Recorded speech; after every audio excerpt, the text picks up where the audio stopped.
Released in November of 2015 to the PlayStation 4, PC, and Xbox One, it's Star Wars Battlefront. Battlefront is a third and first-person shooter developed by DICE and published by EA.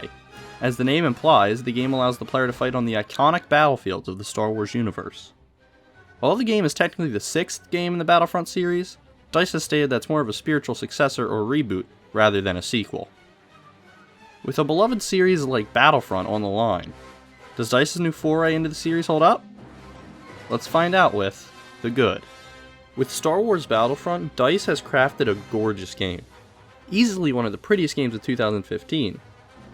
DICE used pictures of props and sets from the original Star Wars trilogy to create the environments and character models seen in the game, and they've done this to a brilliant effect. Everything from the trees of Endor to the snow on Hoth looks absolutely authentic and absolutely pretty. The animations in Battlefront are also really gorgeous. When you shoot at someone with a blaster, they look like they're getting shot with a blaster. Now this helps because you can visually confirm that you hit them, but also helps the shooting feel more satisfying as it looks like you're dealing out a very nice amount of damage. Not only does the game look great, but it runs great. All the footage you see here is captured off of the PlayStation 4. The PlayStation 4 version of Battlefront runs at 900p upscaled to 1080p, while playing the game at 60 frames per second, with occasional dips down to 50 when stuff gets a little hectic. But overall, it's a very smooth experience. Not only does DICE's Battlefront get the technical aspects right, but it also gets the stylistic ones. Battlefront looks just like an original trilogy Star Wars movie, and that's because of the little touches, like the blaster fire sparks and the screen wipes for transitions. All of these are great, and they work flawlessly to create an original trilogy feel. DICE also nails the presentation in different aspects, such as the sound. Sounds in this game are absolutely Star Wars, but that's a given. All the blasters sound accurate, but what I found really impressive was DICE's soundtrack is actually pretty good. DICE made an original soundtrack for the game, and it meshes well with the original soundtrack.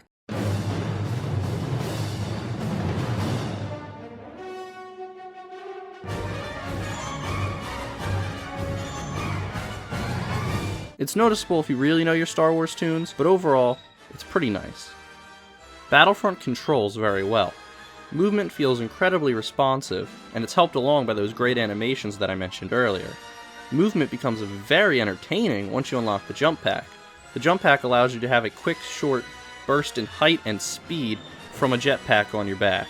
This jump pack does have a cooldown, so you can't abuse it, but it is fun to dart around the map and find hidden spots where you can snipe people from above. The shooting itself, while basic and assisted by tons of aim assist on console, does feel pretty decent. Weapons feel very weighty, which is important for laser weapons like you have in the Star Wars universe. All the weapons feel decently balanced. There's some that are clearly better than others, but none feel totally overpowered. Many of the modes in Battlefront revolved around a team capturing or defending control points, and I very much enjoyed this team play aspect. Many times you could play two matches on the same side, on the same map, but have completely different outcomes based on what your teammates are doing, whether they're helping or avoiding the checkpoint. But that's about where my praise for the game ends, so it's time to talk about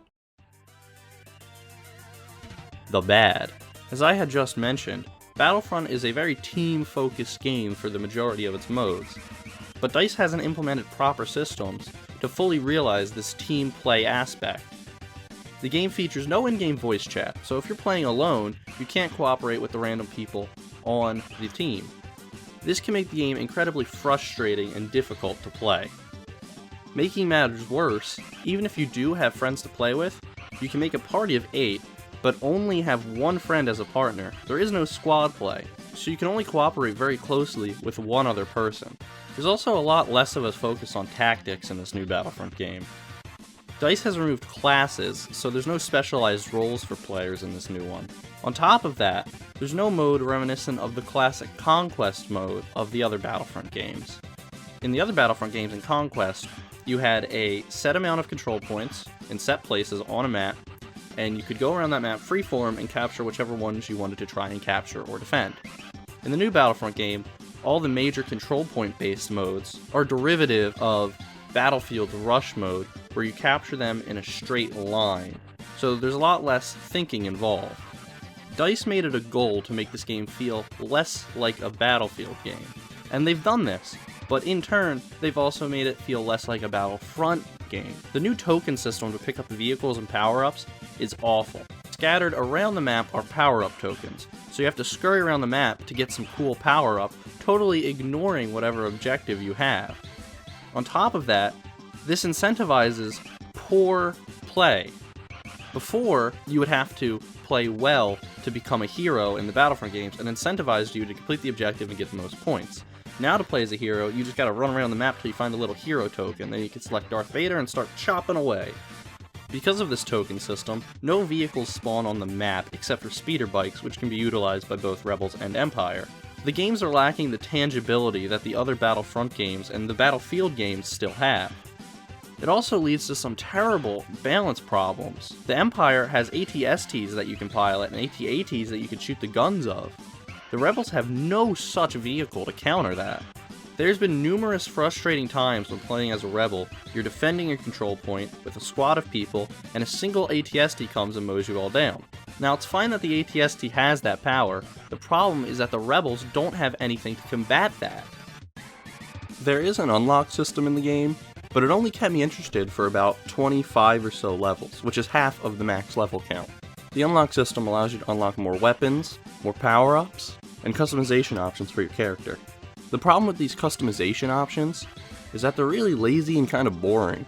For both the Rebels and the Empire, you can customize your face, gender, race, and species once you get to the higher levels of the Rebel end.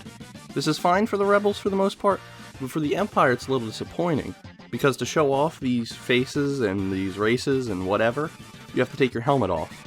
And I don't like seeing stormtroopers without their helmet. I wish it could have been a bit more inventive, and you could have like 501st markings or something like that for customization for stormtroopers. And really, this all plays into my biggest complaint with Battlefront. There's a severe lack of content. There's only 5 planets with the new Battle of Jakku DLC. 2 of which, Jakku and Tatooine, have the same type of geography, so don't add anything really to the gameplay. On those planets, there's only a very small assortment of maps. All the game modes feel very much the same. 3 of them are control point based derivatives of Battlefield's Rush mode, as I stated earlier. The rest are your standard capture the flag or deathmatch that you would see in any online focused multiplayer game. Unique modes from the previous Battlefront games like Galactic Conquest and Hunt are nowhere to be found and don't have a suitable replacement. On top of that, there's no space battles. There is a mode called Fighter Squadron, which is just spaceships shooting at each other, but it's a spaceship deathmatch, and doesn't have the objective-based gameplay that was very much loved from the space battles of Battlefront 2 and Elite Squadron. Speaking of the spaceships, the flight controls are also very odd. Personally, I didn't have a problem with them on the console. That's because they seem very analog-oriented. They're not much like a flight sim, and I've seen people on PC complain about playing them with a keyboard and mouse. I'm not quite sure why DICE changed this from the type of flying that's seen in the Battlefield games, because that worked great on PC and console, but for whatever reason they did, and I don't like what they have in place. There are now 7 feature films in the Star Wars franchise, so to only have 1 planet each from 4 films is very suspect in a game called Star Wars Battlefront. It's not called Original Trilogy Battlefront. There's nothing from the prequels here. There's 1 map that's featured in the new movie, but you don't get to play as any of the heroes, villains, or standard troopers from the new movie. It's still just original trilogy characters and troops, just on this new planet. We're missing out on plenty of great locations from the Star Wars saga, from Naboo and Mustafar, to Cloud City and Yavin, and even stuff from the new movie, as I stated, like Starkiller Base. We don't get any of that. We only get 3 heroes for each side from the original trilogy. The Empire has Vader, Boba Fett, and the Emperor. The Rebels have Luke, Han, and Leia. And while that's fine, you're missing out on some classic heroes like Chewbacca. The game also offers little to no offline content. There's a survival mode and 1 team deathmatch based mode. These modes can also be played online, which is great, but those other online modes can't be played offline, which is awful. There's no campaign, and as mentioned earlier, there's no Galactic Conquest substitute, so if you're playing alone, you're either playing online alone in a team-based game, which is pretty terrible, or you're playing against stupid AI by yourself. It's really kind of a lose-lose. While playing Battlefront, one question kept arising in my mind, and it was, where's the content? Oh, one sec, there's a knock on my door. I wonder who that could be. Oh wow, it's Mr. EA representative. How nice of you to drop by.